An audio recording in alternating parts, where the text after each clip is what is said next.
Nyemputan, udah tengah? Oke. Ganti aku yang Astagfirullahaladzim, aduh. Aku kena.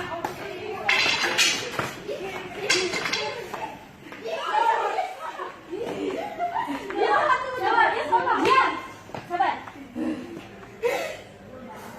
Kamu sana denganmu. Enggak, kamu ya? Sudah.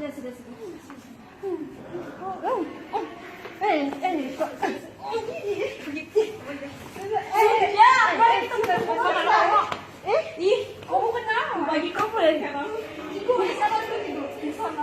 Sama dulu tiga.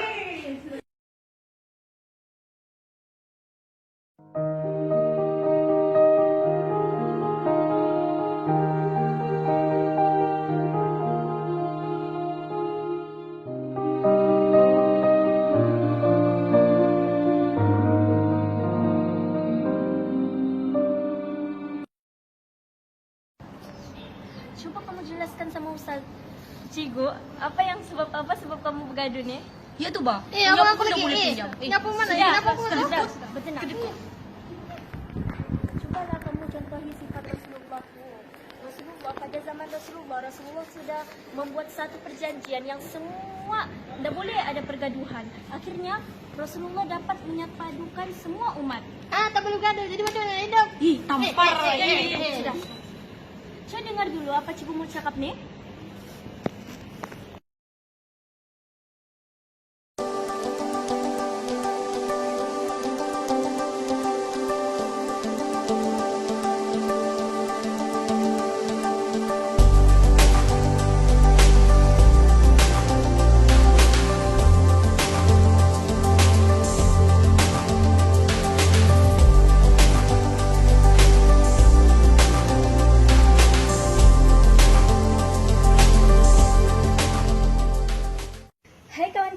Nama saya Nirwana. Saya ingin menyampaikan tentang sejarah perjanjian Hudaybiyah. Kamu rasa apa tuh perjanjian Hudaybiyah? Kan dah tahu langsung. Yang bercerita tuh. Sini dengar dulu saya mau cakap.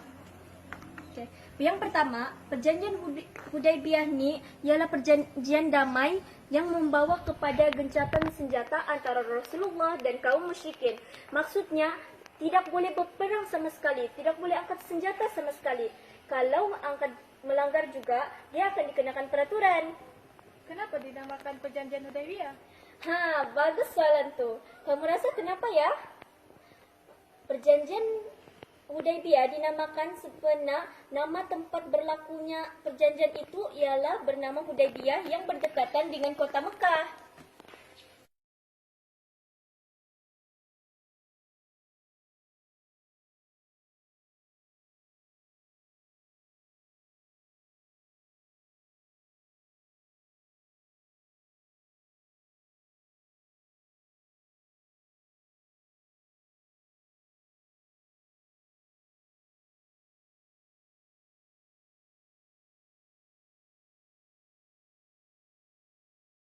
Hai, saya Rusmina. Hari ini saya akan menceritakan tentang peristiwa sebelum perjanjian Hudaybiyah. Ini ke belakang-belakang sana tuh, dengar nih apa yang saya cakap nih. Rasulullah bermimpi melawat. Yang pertama, Rasulullah bermimpi melawat Mekah dengan sahabatnya.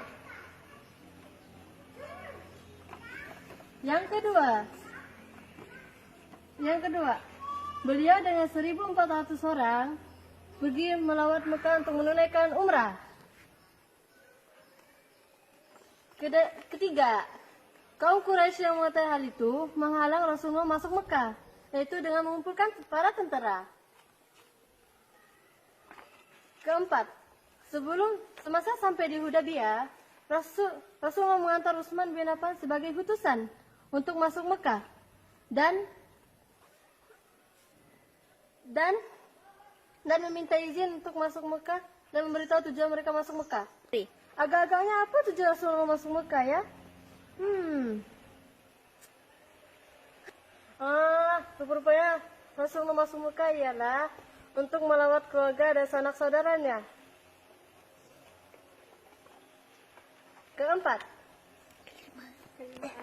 Kelima.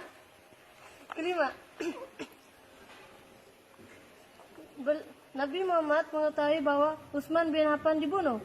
Kaum musyrikin marah lalu berpakat untuk menuntut bela. Keenam, mereka membuat satu pekatan. Nama pekatan itu ialah Bai'ah Ridwan. Maka Cikgu Ridwan ya. Ketujuh, kaum Quraisy mengantar utusan untuk berunding dengan Nabi.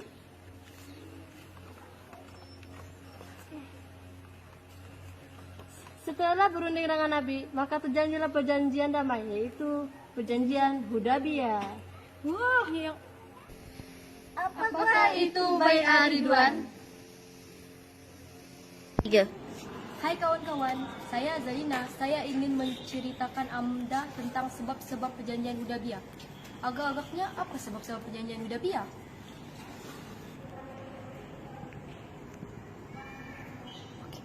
Sebab perjanjian Hudaybiyah? Kenapa Sebab apa ya? Kamu rasa?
انا شفتك مرة يا قلبي ضعيف بالشكل ده، بالدمعة في عيني وانت شايفها بتقتل فيا انا. ما هي لو بتحبك كانت حست مرة من قلبها. ده حرام اعيش كده والله بحبها، ومهما جت عليا انا برضه عايش لها. انا راضي بكل ده وهعيش بالوهم ده، ومهما جت عليا انا برضه بحبها.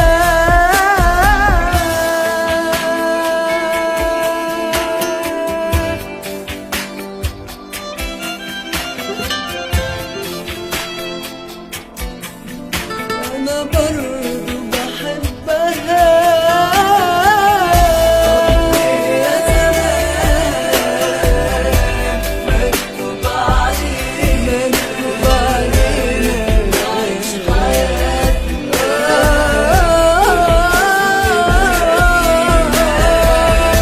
ومفيش إنسان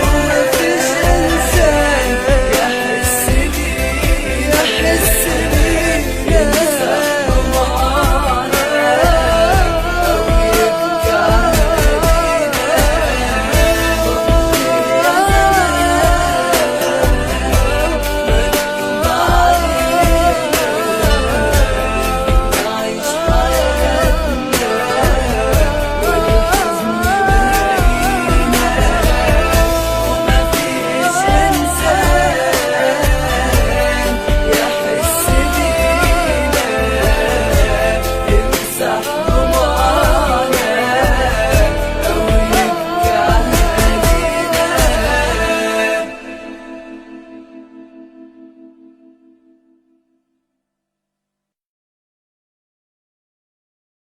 Dirasa cuma paham saja. Perjanjian Hudaybiyah yang pertama ialah sebab perjanjian Hudaybiyah yang pertama ialah apa lagi? Apa tadi dah? Lupa sudah dah. Keputusan Rasulullah dan para sahabat untuk menunaikan umrah dihalang. Kedua, ketaatan para sahabat Rasulullah kepada Rasulullah. Ketiga, kebijaksanaan Rasulullah mengatur strategi untuk menghadapi pihak Quraisy. Keempat, sikap toleransi Rasulullah SAW dan para sahabat. Dan terakhir, yang kelima, sikap umat Islam yang cinta akan keamanan. Itu sahaja sebab-sebab perjanjian Hudaybiyah. Bye. Barulah kami paham. Dah, jumlah balik. Tadi kamu cerita tentang sosok perjanjian Hudaybiyah. Sekarang apa pula isi kandungan perjanjian Hudaybiyah itu? Isi kandungan perjanjian Hudaybiyah ialah yang pertama, gencatan senjata. Maksudnya seperti kita tidak boleh berperang, tidak boleh membunuh, mengukir janji dan pelbagai lah. Yang kedua, orang Madinah, orang Islam di Madinah ni, diorang tidak boleh tunaikan umrah pada tahun tersebut, tapi diorang boleh tunaikan umrah pada tahun berikutnya. Yang ketiga, orang Mekah boleh membawa pedang bersarung, tetapi tidak melebihi 3 hari. Yang keempat,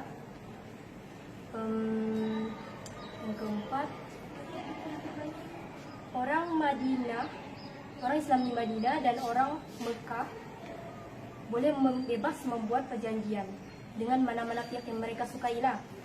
Yang kelima, kelima ni campur dengan yang keenam sekali. Contohnya sini Mekah, sini Madinah. Kalau orang Mekah pergi Madinah, tanpa kebenaran walinya, biarpun yang telah memeluk Islam, ia akan diantar semula kepada pihak dekat Mekah.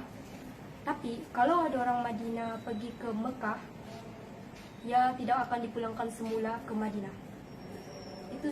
Itulah antara kandungan-kandungannya. Itulah semua kandungan. Kalau kamu dengarlah baik-baik, macam perjanjian isi kandungan nombor 6 tuh macam tidak adil. Sebabnya orang Madinah bila pergi ke Mekah, dia tidak boleh balik ke Madinah balik. Tapi bila orang Mekah pergi ke Madinah, dia boleh je pergi ke Mekah balik. Kamu rasa agak-agaknya lah kan? Kenapa Rasulullah berbuat sedemikian? Sebab apa ya?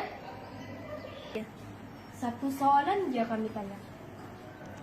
Kenapa Rasulullah setuju dengan perjanjian dalam kandungan nombor 6? Fazrul jawab. Fazrul tak ada. Kita pas dengan orang lain lah. Iman jawab. Iman kan dah nampak muka tu macam dia beriman.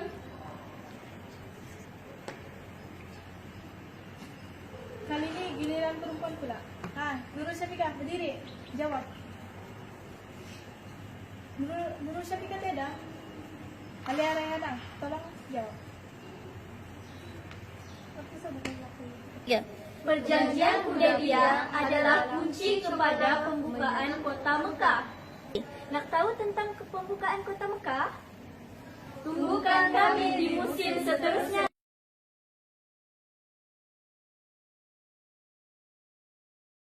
Kalau kami tahu kenapa Rasulullah mengalang pergaduhan. Azrina, jumpai. Macam tu lah. Cikgu, dah tukar baju kan? Alah, kami menyamar je tadi.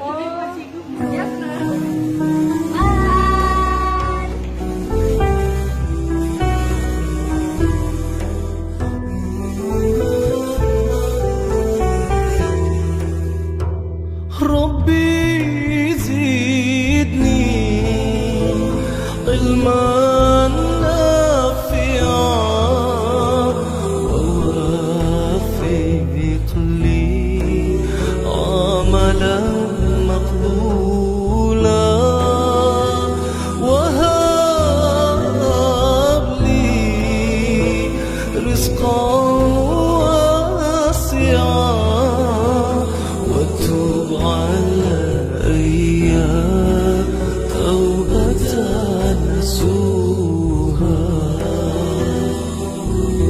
الله الله يا الله يا الله يا الله يا الله يا الله يا الله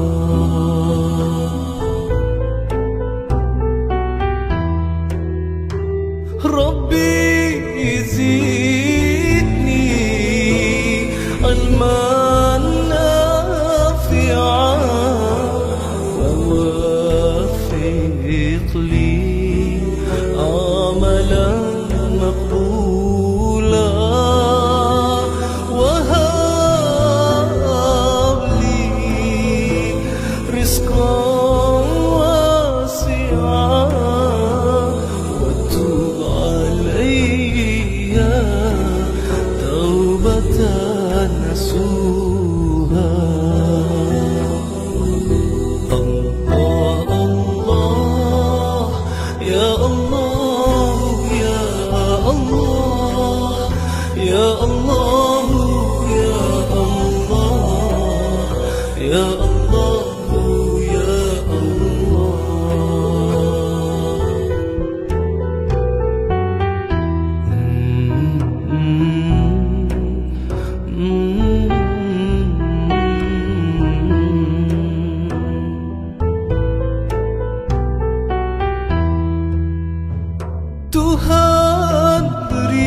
makan saja.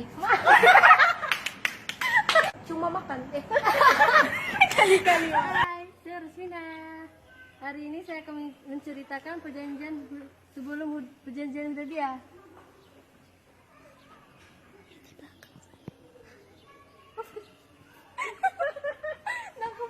Anu peristiwa sebelum kejadian. Tak perlu dirasa, cuma paham saja. Suara penyesalan.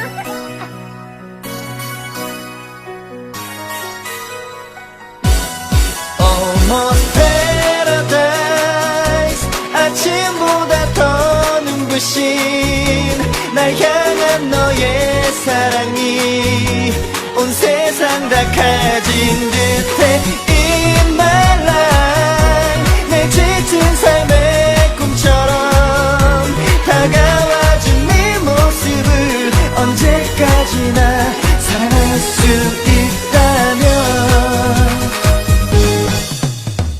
너의 손을 잡고서 세상을 향해 힘껏 소리쳐 하늘을 걸어 약속해 영원히 오직 너만을 사랑해 난 하늘 불빛 같은 우리들만의 아름다운 꿈 paradise 너와 함께 한다면 어디든 갈 수 있어 to the my paradise 너 힘들었던 시간과 그 아픔 모두 다 잊어봐 이제부터 시작이야 너와 함께 떠나보는 거야 달려가는 거야 Loving you forever Almost paradise 태양보다 더 따스한 날 보는 너의 눈빛은 온 세상 다 가진 듯해 In my life 내 지친 삶의 빛처럼 다가와준 네 사랑을 언제까지나 간직할 수 있다면 You're all of my love You're all of my life 내 모든 걸 걸어서 나는 널 사랑해 저 푸른 바다 같은 우리들만의 아름다운 곳 paradise 너와 함께 한다면 어디든 갈 수 있어 to the my paradise 너 힘들었던 시간과 그 아픔 모두 다 잊어봐 이제부터 시작이야 너와 함께 떠나보는 거야 달려가는 거야 Loving you forever Almost paradise 아침보다 더 눈부신 날 향한 너의 사랑이 온 세상 다 가진 듯해 In my life 내 지친 삶의 꿈처럼 다가와준 네 모습을 언제까지나 사랑할 수 있다면 천사 같은 네 미소가 가득한 우리 낙원에 너만을 위한 꽃들로 영원히 채워둘 거야 Almost paradise 태양보다 더 따스한 날 보는 너의 눈빛은 온 세상 다 가진 듯해 In my life 내 지친 삶의 빛처럼 다가와준 네 사랑을 언제까지나 간직할 수 있다면 언제까지나